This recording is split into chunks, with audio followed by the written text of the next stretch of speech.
अयम निजः परोवेति गणना लघु चेतसाम उदार चरता नाम तो वसुधैव कुटुंबकम। श्रीमान, यदि पूरी दुनिया में वसुधा में यदि कोई है तो केवल हिंदुस्तान है, और वो भारत की संस्कृति है जो पूरे विश्व को एक कुटुंब में बांधती है। और इतना ही नहीं श्रीमान, मैं समझता हूं कि ये जो विश्व का विश्वम अस्माकम परिवार हस्ती, पूरे विश्व को जयराम रमेश जी मैं कहना चाहता हूं कि पूरे विश्व को भारत की संस्कृति ने श्रीमान एक कुटुंब के रूप में माना है। और ये हमारी संस्कृति है, क्योंकि भोगवादी संस्कृति, ये भोगवादी संस्कृति श्रीमान विश्व को एक बाजार बनाती है, बाजार मानती है, उत्पादों की भरमार है, जिसके पास बेशुमार पैसा है उसी का ये अधिकार है, ये उनका चिंतन है। लेकिन हमारा चिंतन, भारतीय चिंतन श्रीमान, और जो संस्कृत में समाया है, विश्व एक परिवार है, सहज जीवन इसका आधार है, जिसके पास सत्य, अहिंसा, प्रेम और सौहार्द है, इसी पर उसका अधिकार है, उसी का इस पर अधिकार है विश्व पर। और इसलिए श्रीमान मैं ये समझता हूं कि सभी सदस्यों को मैंने एक एक विषय करके श्रीमान सुना। मैं पहले तो बहुत विनम्रता से अनुरोध करना चाहता हूं श्रीमान कि ये भाषा का प्रश्न नहीं है। मैं बीच में भी उठना चाहता था, लेकिन मुझे लगा ये उच्च सदन है। अंततः तो श्रीमान ये भाषा नहीं है।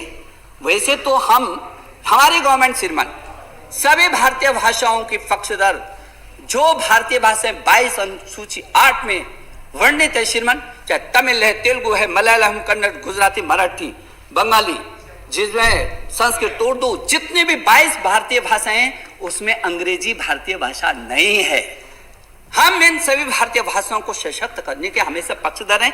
लेकिन ये जो संस्कृत भाषा का विषय है श्रीमान, मैं कहना चाहता हूं कि ऋषि कर्नाड ने परमाणु संरचना का जो प्रथम प्रकाश डाला 6वीं सदी में, उसके सब सारे ग्रंथ संस्कृत में नहीं है। तो यदि आज ऋषि कर्नाड को पूरी दुनिया जानती है तो वो भाषा कौन सी है? मैं कहना चाहता हूं बौधायन थे श्रीमान, भारत के प्राचीन गणितज्ञ थे, जिन्होंने सूत्र से सहित तमाम सूत्रों को दिया। ये किस भाषा में है श्रीमान? भाषा केवल भाषा नहीं, ये वो वैज्ञानिक है श्रीमान, चरक, आयुर्वेदा, आयुर्वेदा। आज पूरी दुनिया आयुर्वेद के पीछे श्रीमान खड़ी है। अंततः चरक संहिता किस भाषा में है श्रीमान? श्रीमान आर्यभट्ट ज्योतिष और गणित के वो विद्वान रहे हैं श्रीमान, पूरी दुनिया जानती है श्रीमान। वो ग्रंथ किस चीज में? संस्कृत में नहीं तो किस चीज में है? और श्रीमान वो भी 476 से ले 550, ये चौथी सदी में, चौथी 5वीं सदी की बात कर रहा हूं श्रीमान मैं, जिसको दुनिया मानती है। नागार्जुन, ये नागार्जुन महान रसायन शास्त्री थे श्रीमान, ये 9वीं सदी में पैदा हुए। इसके ग्रंथ कहाँ है, किस में है श्रीमान? सारे संस्कृत में थे। ये महर्षि पतंजलि, जिसको आज योग के बारे में हम कहते हैं और योगा कर्मशु कौशलम की बात करते हैं श्रीमान, जिस योग ने आज पूरी दुनिया को हमारे प्रधानमंत्री जी के आह्वान पर, क्योंकि ये जो ईश्वर की सबसे सुंदरतम कृति मनुष्य है, उसको यदि ठीक रखना है तो उसके लिए योग, उसका तन और मन को ठीक करने के लिए योग, आज पूरी दुनिया के 191 देश हिंदुस्तान के पीछे इस योग में खड़े हैं श्रीमान महर्षि पतंजलि। आखिर वो योग किन ग्रंथों में है? 12 मिहिर श्रीमान जल विज्ञान और भू विज्ञान के उतने बड़े वैज्ञानिक रहे हैं, उनके जितने ग्रंथ हैं वो किसमें है श्रीमान? महावीराचार्य बीज गणित के और तमाम आप श्रीमान इससे विज्ञ होंगे कि 8वीं सदी के ये भारतीय गणितज्ञ, ये सारे के सारे तो संस्कृत में है श्रीमान। श्रीधर आचार्य से लेकर के श्रीमान, यदि मैं सिर्फ इतना पढ़ना चाहूँ, चाहे पिंगल हो, चाहे सुश्रुत, जो शल्य चिकित्सा का जनक वो सुश्रुत थे, वो कब के हैं श्रीमान और वो किस भाषा में? इसको भाषा के साथ जोड़ करके हमारे देश के सैकड़ों वर्षों की गुलामी ने हमको मानसिक गुलामी के तहत भी किया। आज उससे उभरने की जरूरत है। और इसलिए यदि हमारी गवर्नमेंट ने ये कहा 2014 में कि ये 3 संस्कृत विषय संस्कृत नहीं पढ़ाते, वो सभी विषयों को पढ़ाते श्रीमान, वो संस्कृत नहीं पढ़ाते, वो विज्ञान भी पढ़ाते हैं, ज्योतिष भी पढ़ाते हैं, वो रसायन भी पढ़ाते हैं। ये तो भाषा, आज यदि श्रीमान मैं ये कहूं कि अंग्रेजी में जितने भी स्कूल बोलते हैं वो अंग्रेजी भाषा का प्रचार प्रसार कर रहे हैं, तो तब तो इस देश में हजारों लाखों करोड़ जो पैसा चाहे स्कूलों में किसी के वेतन पर जा रहा है, चाहे अवस्थापना में जा रहा है, तब तो ये माना जाएगा कि ये सारा का सारा पैसा अंग्रेजी पे जा रहा है। श्रीमान विषय इस बात का नहीं है श्रीमान। भास्कराचार्य द्वितीय गुरुत्वाकर्षण के बारे में उन्होंने तब चर्चा की थी वो 11वीं सदी में की थी श्रीमान। वो संस्कृत के ही जो उनका ग्रंथ है सिद्धांत शिरोमणि, वो 6वें श्लोक में उन्होंने उस जमाने में 11वीं सदी में कहा था श्रीमान। इसलिए श्रीमान ये जो भारत है श्रीमान, इसको विश्वगुरु कहा गया है श्रीमान। ये ऐसे विश्वगुरु नहीं कहा गया है, ज्ञान विज्ञान और अनुसंधान के क्षेत्र में श्रीमान इसको हर दिशा में लीडरशिप दी है मेरे हिंदुस्तान ने। समय की थपेड़ों के साथ गुलामी ने भले ही हमको, चाहे वो मुगल शासक रहे हों चाहे अंग्रेज रहे हों, हमारी जड़ों से हमको दूर करने की कोशिश की, लेकिन श्रीमान यूनान मिस्र रोमा सब मिट गए जहां से, अब तक मगर है बाकी नामो निशा हमारा। और कुछ बात है कि हस्ती मिटती नहीं हमारी, वो यही बात है श्रीमान। ये बात है जो हमारा गौरव है श्रीमान। और इसलिए श्रीमान मैं ये कहना चाहता हूं, मैं ये भी कहना चाहता हूं, ये जो 3 संस्कृत के डीम्ड विश्वविद्यालय थे, ये 60 में किसने बनाए श्रीमान? 60 में 70 तक कौन थे? राधा कृष्णन जी सहित किन किन लोगों ने, गांधी जी सहित रमन, सीवी रमन ने क्या कहा था श्रीमान? सीवी रमन जो इस देश के भारत रत्न और प्रख्यात वैज्ञानिक रहे हैं और नोबेल विजेता रहे हैं, उन्होंने कहा था श्रीमान संस्कृत के अध्ययन के बिना एक सच्चे भारतीय और सच्चे विद्वान व्यक्ति नहीं बन सकते। ये मैं नहीं बोल रहा हूं श्रीमान, ये सीवी रमन ने कहा। श्रीमान डॉक्टर राजेंद्र प्रसाद जी ने क्या कहा? हमारी पूरी संस्कृति, साहित्य और जीवन तब तक अधूरा रहेगा जब तक हमारे विद्वान, हमारे विचारक और हमारे शिक्षाविद संस्कृत से अनभिज्ञ रहेंगे। ये मैं नहीं कह रहा हूं, ये डॉक्टर राजेंद्र प्रसाद जी कह रहे हैं। फखरुद्दीन अली अहमद ने श्रीमान कहा कि संस्कृत किसी संप्रदाय या पंथ की भाषा नहीं है, या हर भारतीय की भाषा है। श्रीमान मैं सोचता हूं, श्रीमान जो अरबिंदो आश्रम के श्रीमान ने कहा संस्कृत हमारे रक्त से बहती है, या केवल संस्कृत है जो एकता को स्थापित करती है।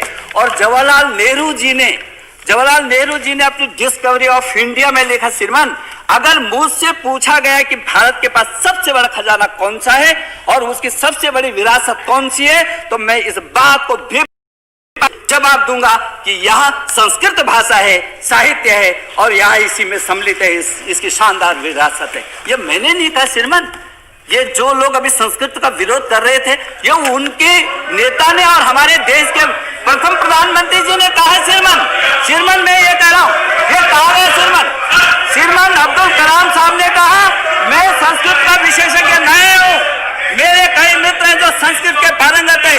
संस्कृत एक सुंदर भाषा है, इसलिए हमारे समाज को अनादिकाल से समझ रखा है। आज कई राष्ट्र संस्कृत लेखन पर शोध करने की कोशिश कर रहे हैं, जो हमारे प्राचीन धर्म ग्रंथ हैं। मैं समझता हूँ कि संस्कृत ज्ञान का खजाना है। श्रीमान मैं ये कहना चाहता हूँ, आपके साथ धन्यवाद, बहुत धन्यवाद सर, बहुत धन्यवाद धन्यवाद सर मैं ये कह रहा हूँ, धन्यवाद सर बहुत धन्यवाद। और मैं आभारी हूँ, मैं सर बहुत आभारी हूँ कि सब लोग आज संस्कृत के इस बिल पर बहुत अच्छे से विचार हुए हैं। लेकिन जहाँ 2 चीजें थी श्रीमान, कि ये केवल भाषा का विषय नहीं है, इस पे संस्कृत पे जरूर और व्यापक चर्चा होनी चाहिए, इसके ज्ञान विज्ञान और अनुसंधान पर चर्चा होनी चाहिए। मैं आपको ये खुशी के साथ इस बात को कहना चाहता हूँ श्रीमान, अभी चर्चा हो रही थी कि यहाँ 1 लाख 1.5 लाख केवल संस्कृत 15,000 संस्कृत छात्र हैं। 120 विद्यालयों के हजारों महाविद्यालयों में संस्कृत पढ़ाई जाती है, और जो 20 संस्कृत के विश्वविद्यालय हैं उसमें 5 करोड़ छात्र इसमें संस्कृत पढ़ रहे हैं। श्रीमान मुझे इस बात को कहते हुए खुशी है, Australia, Germany, Austria, Belgium, Denmark, Finland, Britain, Italy, Netherlands, Norway, रूस, स्वीडन, स्विट्जरलैंड, जापान, अमेरिका के अनेक प्रांत और नेपाल, चीन, Thailand, Malaysia, Indonesia, Mauritius, Bhutan, Mongolia, Iran, Saudi Arab, Abu Dhabi सहित दुनिया के अधिकांश स्थानों पर आज संस्कृत पढ़ाई जा रही है। और इतना ही नहीं, मैं समझता हूं कि जो चाहे सिडनी का विश्वविद्यालय बहुत बड़ा केंद्र उसने बनाया है, हार्वर्ड विश्वविद्यालय ने सबसे बड़ा केंद्र बनाया है, कैम्ब्रिज विश्वविद्यालय का केंद्र देखने लायक है संस्कृत का श्रीमान। और मैं ये समझता हूं कि यदि देखा जाए पूरी दुनिया में, अभी जर्मनी ने श्रीमान 14 विश्वविद्यालय संस्कृत के बनाए, कुछ तो है ना श्रीमान, 14 विश्वविद्यालय बनाए हैं। और श्रीमान डॉक्टर स्वामी जी ने जिन बातों को कहा मैं उनसे सहमत हूं, आज पूरी दुनिया इस बात को कह रही है और हम पीछे हटते हैं। जो हमारी संपदा है, कोई भी देश श्रीमान अपनी ही चीज पर नंबर 1 हो सकता है, किसी रटी हुई चीज पर और किसी दूसरे से ली हुई चीज पर नंबर 1 नहीं हो सकता। हमारा जो पाश्चात्य है श्रीमान, यदि उसको नए अनुसंधान और विज्ञान के साथ जोड़ करके आगे बढ़ाया जाए तो पूरी दुनिया में आज भी हिंदुस्तान विश्व गुरु है, मैं कह सकता हूँ श्रीमान इस बात। और श्रीमान मैं इतना ही नहीं कहना चाहता हूँ, ये जो विदेशी जो बड़े विद्वान थे, मैक्स मुलर तो श्रीमान जर्मनी के, आज तो मैक्स मुलर का पूरी दुनिया में वो है, ये है जी सर। प्लीज प्लीज आप please please please please let him speak please. Jairam ji please, Jairam Ramesh ji please. श्रीमान मैं केवल जयराम रमेश जी के उत्तर देने के लिए खड़ा नहीं, इस सदन में जितने विषय उठे उनको उत्तर देने के लिए मैं इधर खड़ा हूँ श्रीमान। और क्योंकि तमाम लोगों ने तमाम विषयों को उठाया, मेरी नैतिक जिम्मेदारी है श्रीमान, मैं इस बड़े सदन में बिल को लेके आया हूँ, एक एक विषय को स्पष्ट करना मेरी जिम्मेदारी है श्रीमान। और इसलिए मैं कहना चाहता हूँ, मैं इस बात को इसलिए कहना चाहता हूँ श्रीमान, ये उच्च सदन है श्रीमान, छोटी छोटी बातों में उलझ करके बड़ी चीज को खत्म करने की विषय हो, ये नहीं हो सकता। और इसलिए उतने बड़ा व्यापक मन बनाना पड़ेगा। संस्कृत में यदि हमारे ज्ञान विज्ञान अनुसंधान वेद पुराण उपनिषद ये सब कुछ है, तो आज आवश्यकता पड़ेगी श्रीमान कि आज उसको नवाचार के साथ पूरी दुनिया में आगे बढ़ाने की। और इसीलिए इन 3 संस्कृत विश्वविद्यालयों को श्रीमान हम लेकर के आइए। श्रीमान ये जो संस्कृत के बारे में जो चर्चा की, भाषा के बारे में भी आदरणीय डॉक्टर स्वामी जी ने, ये संविधान के निर्माताओं ने भी इसको अच्छे से किया था श्रीमान, जिसमें ये कहा गया था कि मूलतः भारतीय भाषाओं से, मूलतः संस्कृत से जो 351 को मैं पढ़ना चाहता हूँ श्रीमान, क्योंकि उच्च सदन है। हिंदी भाषा के विकास के लिए जो निर्देश इस संविधान में हुआ था श्रीमान, संघ का यह कर्तव्य होगा कि वह हिंदी भाषा का प्रसार बढ़ाए और उसके विकास के लिए जिससे वह भारत की सामरिक संस्कृति के सभी तत्वों और अभिव्यक्तियों के मान बन के और उसकी प्रकृति में हस्तक्षेप के बिना हिंदुस्तानी में और 8वीं अनुसूची में विनिर्दिष्ट भारत की अन्य भाषाओं में प्रयुक्त रूप शैली और पदों को आत्मसात करते हुए जहां आवश्यक या वांछनीय हो वहां पर उसके शब्द भंडार के लिए मुख्यतः संस्कृत से और गौणता अन्य भाषाओं से शब्द को ग्रहण करके उसकी समृद्धि बढ़ाई जाए। श्रीमान ये हमारे जो संविधान करता इस बात को जानते थे कि इस देश को यदि ताकतवर और सशक्त बनाना है तो उसकी ताकत है, संस्कृत ताकत है। और इसलिए मैं कहना चाहता हूँ श्रीमान कि चाहे वो दुनिया के तमाम देश हों और चाहे वो यहाँ हो श्रीमान, बहुत तेजी से अब वो वक्त आया है, मैं पीछे नहीं जाना चाहता कि किस कारण से संस्कृत की उपेक्षा का दंश झेलना पड़ा है। लेकिन मैं इतना जरूर कहना चाहता हूँ श्रीमान, यदि 2014 में हमारी गवर्नमेंट ने कहा था कि इन 3 संस्कृत मानद विश्वविद्यालयों को हम विश्वविद्यालय, केंद्रीय विश्वविद्यालय का दर्जा देकर उसके साथ शोध और अनुसंधान के साथ भारत की उस प्राच्य समृद्धता को विज्ञान के साथ जोड़कर फिर एक बार विश्व गुरु बनाने के लिए भारत को खड़ा करना चाहते हैं श्रीमान। और इसीलिए ये बिल यहाँ पर लाया गया। मैं बहुत आभारी हूँ जो भी बिंदु श्रीमान यहाँ पर आए हैं, मैंने नोट किए, लेकिन मुझे इस बात की खुशी है कि सब सदस्यों ने एक मत से संस्कृत का, इस विश्वविद्यालयों का समर्थन किया है। और जिन्होंने भाषा में कहा है श्रीमान हमारे लिए सभी भारतीय भाषाएं श्रेष्ठ हैं, जब भारतीय भाषाएं समृद्ध नहीं होंगी तो हमारा कुछ भी समृद्ध नहीं हो सकता। ये सरकार सभी भारतीय भाषाओं के प्रति संकल्पबद्ध है। श्रीमान जिन लोगों ने डॉक्टर फिरोज के बारे में कहा उनको शायद ये पता नहीं कि फिरोज वही पढ़ा रहा है श्रीमान, वही पढ़ा रहे श्रीमान। हाँ कुछ लोगों ने कहा होगा क्या होगा, लेकिन इस गवर्नमेंट का जो संस्कृत सारी दुनिया की भाषा है श्रीमान, ये तो पूरी दुनिया की भाषा है, ये केवल हिंदुस्तान नहीं, इसकी तो विपुलता विशदता और पूरी दुनिया के लिए श्रीमान। और इसलिए मैं एक बार बहुत विनम्र भाव से जिन लोगों ने भी श्रीमान, जिन लोगों ने भी यहाँ पर अपने विचार प्रकट किए उनसे मैं आभार प्रकट करना चाहता हूँ। और मैं कहना चाहता हूँ कि जो विश्वविद्यालय श्रीमान, जो राज्यों के विश्वविद्यालय हैं वो राज्यों के हैं, लेकिन ये अभी हम 3 केंद्रीय विश्वविद्यालय बना रहे हैं और संस्कृत को समृद्ध करने का रास्ता अभी इससे शुरू हो जाएगा। मैं एक बार पूरे सदन के प्रति बहुत आभारी हूँ। बहुत बहुत धन्यवाद श्रीमान।